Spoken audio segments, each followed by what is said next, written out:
Right now on your Tuesday morning drive.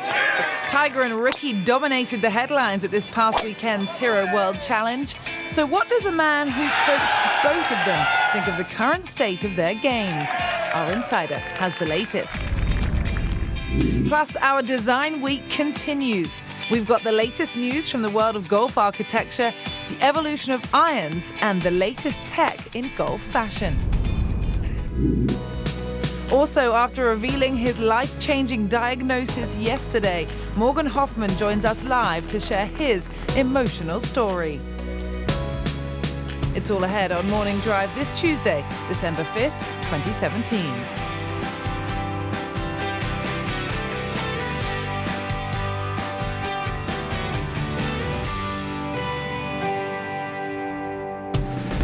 Good morning. Yes, please come and join us for the next 2 hours as we welcome you into Studio AP. Cara Banks alongside my good friend Damon Hack. But we have a packed house this morning as we continue talking courses, clubs and clothes. In other words, it's Design Week on Morning Drive. And we're going to get into that in just a minute. But first up, Damon, we have to salute Robin and Rich Lerner. What a day yesterday, and actually indeed the entire weekend they put on raising funds for the NICU unit at Winnie Palmer Hospital here in Orlando. They hosted the 18th edition of the December Classic. We all played in the golf day yesterday, and the proceeds will literally save babies' lives. I was lucky enough to be alongside Len Matisse. He gave me some very solid golf tips, by the way. Two-time winner on the PGA Tour. I played along another two-time winner on the PGA Tour, Donnie Hammond. This was me yesterday. Gary Williams drove it to this spot, said this was the angle to approach, to attack the green. I ended up a little short of the green, used a different ball. We did birdie the hole. That was the best tee ball from your entire group? That was, and it looks like a funky lie, but listen, Gary saw something. He sees things that others don't. Interesting technique in the scramble format, I might say. How about that golf swing? Yikes. Well, you know who else was playing? Lauren Thompson. Let's say good morning. Had such a great day out there at Champions Gate. Billy Kratzert, I haven't had the chance to be out there on the golf course with him yet, so we got that done yesterday, and the rest of our crew, a bunch of crazy Kentucky guys. We had a blast, and best of all, we raised a lot of money for an excellent cause. But moving on now to some social media from the course designer, Champions Gate. That's where we all were yesterday for the December Classic. This from Greg Norman over the weekend and his company Christmas party. Absolutely crazy, absolutely fitting theme for the Aussie, Crocodile Dundee, and you can see his fitness on full display. But moving into this week, where the World Golf Hall of Famer hosts a unique event in the QBE Shootout. The defending champs, Harris English and Matt Kuchar, who last year took down Steve Stricker and Jerry Kelly to win the title for the second time in 4 years as a duo. They and the rest of the field will be on the Gold Course at Tiburon Golf Club in Naples, Florida. Charlie Hoffman, Zach Johnson, Bubba, Berger, Finau, Graham McDowell, and more will also be there. So zeroing in on the format, it all begins Friday with a scramble. Then a premium will be put on Teamwork Saturday when it moves to modified alternate shot. Before Sunday's final round, two-man better ball play will crown a winning duo. But it's not the only golf to pay attention to this week. We also have the largest starting field on the European Tour, 240 players in a tri-sanctioned event with the Sunshine and Asian Tours. The Joburg Open, South African Darren Fickhart is the defending champ. It is the fourth of 4 events in this calendar event to be included in the 2018 Race to Dubai. It's also part of the 2018 Open Qualifying Series. And there's also action on the Ladies European Tour, their season finale in the Omega Dubai Ladies Masters. Part of the competition this go-round at Emirates Golf Club. Two-time major champ Brittany Lincecum and England's Georgia Hall, who recently earned her 2018 LPGA Tour card through qualifying school, will be there. But here in Studio AP, though, Design Week, it's rolling on, and what our Golf Channel travel insider calls the best in courses, clubs, clothes, and more. So let's not waste any time as we say good morning to Matt Janella and our in-studio guest for the coming days, author and blogger Jeff Shackelford. Hey, guys. Good morning, LT, and good morning to you. Good morning to Jeff Shackelford. Welcome. Safe travels, obviously. Great to be here. Tough getting out of the parking lot in your hotel this morning. Yeah, a little bit, but I'm here. That's it. That's all that matters. Jeff, yesterday we kicked off Design Week, and we had a couple conversations, but we also shared a list of best young architects under the age of 40. Just wanted to get your quick thoughts on this list. A couple guys have been working with a lot of the best in the business. Yeah, absolutely. No, I loved your selections, Matt. But under 40, I feel like we're a little millennial focused there. What's that about? How about some old guys? How about this group over 40 like me? Yeah, 40 and over. I've got a list for you. Here we go. Oh, how nice. Yeah, Rob Collins, very famously now, according to social media, media. Built Sweetens Cove, getting a lot of notoriety, a lot of praise. This is talking about a $20 9-hole course opened in 2014 in Chattanooga, Tennessee. I can't say enough about good 9-hole courses that can be played for $20, right? Absolutely. Kai Golby, son of Bob Golby. You got Dave Zink in there. I talked to Bill Core about him yesterday, doing a lot of good work, not only for them, but also on his own. So good list there. Guys are just sort of waiting for opportunities, waiting for that big break like David Kidd got at Bandon Dunes at the age of 28. Probably not going to happen anytime soon, right? Well, you never know with these kind of all the movement towards redesign and things, and places have open minds, and we're going to talk about a few of those. So it's good to see some of these people get opportunities, as they should. Yeah, all right. In terms of news and notes around the world of golf courses and architecture, I know you've made a couple calls. What do you got for us right now? Well, the great thing is, Matt, we actually have a lot of news and notes to talk about. You know, a few years ago, it was tough to come up with projects and names and places, but I'll tell you one of the most interesting ones I've heard about, not necessarily maybe on the architectural side, but on the financing side. Clive Clark, British former commentator and a golf architect who lives down in the greater La Quinta area, has renovated Desert Horizons golf course. Now, a renovation of a desert golf course is not the story. The story here, Matt, is how they financed it. They actually passed the plate around. They had a thermometer in the clubhouse kind of tracking the member donations. It was all voluntary, and so it was all anonymous. It was all cash, and they ended up raising $1.8 million. Got the first 9 done, ultimately got to $2 million, got the whole project done. And I point this out for a number of reasons. Obviously, the main one is that is a different model for financing, and that's really something that's a stumbling block on a lot of these projects, as you know. And so I think that thinking about the desert area in particular, where you have a lot of golf courses that probably in the next 20 years are going to need some work. There's a demographic shift going on there. It's already spread to a few other courses approaching projects this way. Really interesting. So congratulations to the people at Desert Horizons for kind of outside the box thinking to get their golf course that was a little bit tired replenished. Yeah, I know. I've been following the story of Canal Shores and the outskirts of Chicago doing something similar, looking for people to kind of help finance an update of sorts. In terms of, like I said, talked to Bill Core last night and Keith Rebb, who is on my list of best architects under the age of 40, did the project with Riley Johns at WP9. He's now finishing that project at Branson, Missouri. So another Core and Crenshaw coming online next year. I know now that it's all grassed in. Johnny Morris during the Legends of Golf will probably have a couple of those guys go out and hit some shots on what will be the new Core Crenshaw course.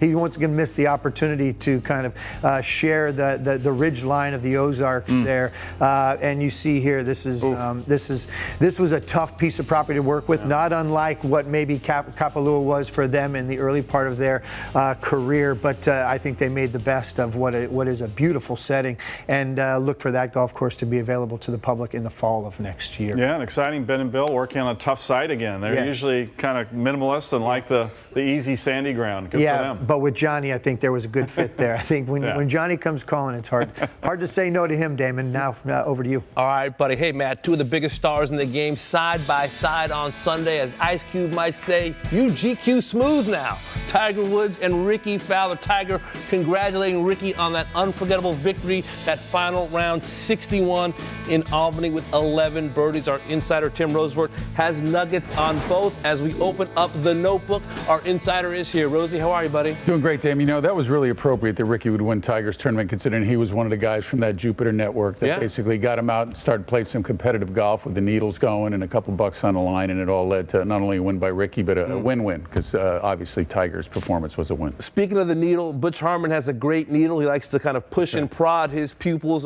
among them Ricky Fowler. What were his thoughts on Ricky's performance on Sunday? Well, nice to see him put it all together. This was, Ricky starts the year with that big win at the Honda, obviously tough conditions down there, and then really just doesn't follow it up. A couple of top fives in major championships, that's good. 3 second-place finishes, that's good. But when it's Ricky Fowler, you expect a little bit more.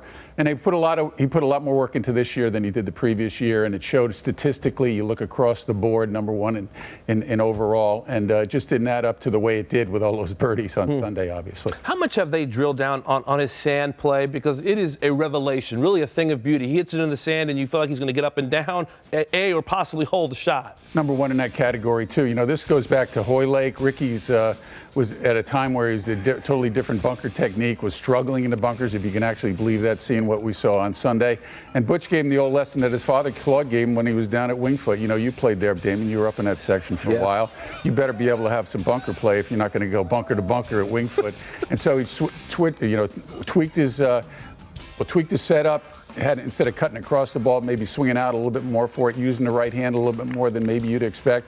And the byproduct of that, well, we saw it not only in that hole-up, but throughout the course of that tournament. It was an exhibition Ricky put on. And Butch and Ricky are close. Are they partners coming up at the Floridian? Yeah, believe it or not, they're partners this week in the pro member down at the Floridian. It's going to be a great field down there. And Butch said he's going to be carrying a load. You better come out and shoot 61 again for me. That's fantastic. What about Butch's former pupil, Tiger Woods? And you spoke to Butch, and he's, he's really open about talking about the game. He's not afraid to have a take, even for one of his former players. What do you think about Tiger's performance? Well, pleasantly surprised. You know, he was one, he admitted, who wondered if, this was going to be it, if Tiger was ever going to be Tiger. Right. And so he saw a lot there, obviously happy for Tiger, happy for the game of golf and everybody involved in this, that Woods could play it to that level, coming off the back issues that he had. And most impressive thing to him, Damon, was the way things sequenced so well in his golf swing. His quote was basically, the freedom he had in his swing, there didn't seem to be anything in his swing to get him to stop what he was trying to do. Is he giving Chris Como some credit? Because he's obviously the consultant for Tiger Woods' golf swing. A lot of love. I like Chris Como a lot. He said I really respect him as a teacher. I think one thing I sent to him is after Tiger won was that he texted, boy, it was nice to have Tiger healthy, to be able to work with a healthy Tiger.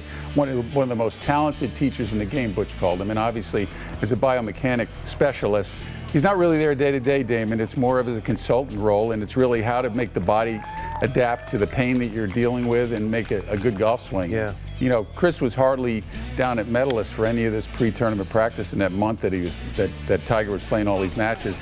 But they were talking on the phone, and if there's a need, he's going to be there. And it's nice to see the #1 instructor in the world, Butch Harmon, give a young kid like Como. He's not a kid, but a younger instructor. That kind of love. Well, what now? Everyone's waiting for Tiger's next performance. I imagine all the West Coast venues on the West Coast swing have to get ready. What have you learned in your conversations? Well, I checked in with tournament directors or general managers of the 3 main California events yesterday, San Diego, Pebble, and then also down at Riviera, L.A. Right. Steve Johns, CEO of Monterey Peninsula Foundation, said that when Tiger plays, it's like a 15% bump overall on everything, but he hasn't played Pebble since 12. Remember, he shot 75 in the final round. Mickelson beat him. Right. They feel like they've got some of the slow play issues handled by reducing the field. Let's see. It's been a while since Tiger's been up there. They're going to have a great field. Rory's supposed to play, etc. The one that was always cast in stone was obviously San Diego, Torrey Pines.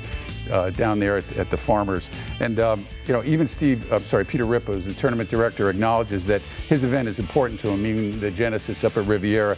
But it would just be fun to see him on our leaderboard again, especially on the first page going into the weekend. So with that type of success rate, 8 wins on that golf course at Torrey, you think he's going to look there. But really, everybody seems to be favoring Riviera this year. Sure.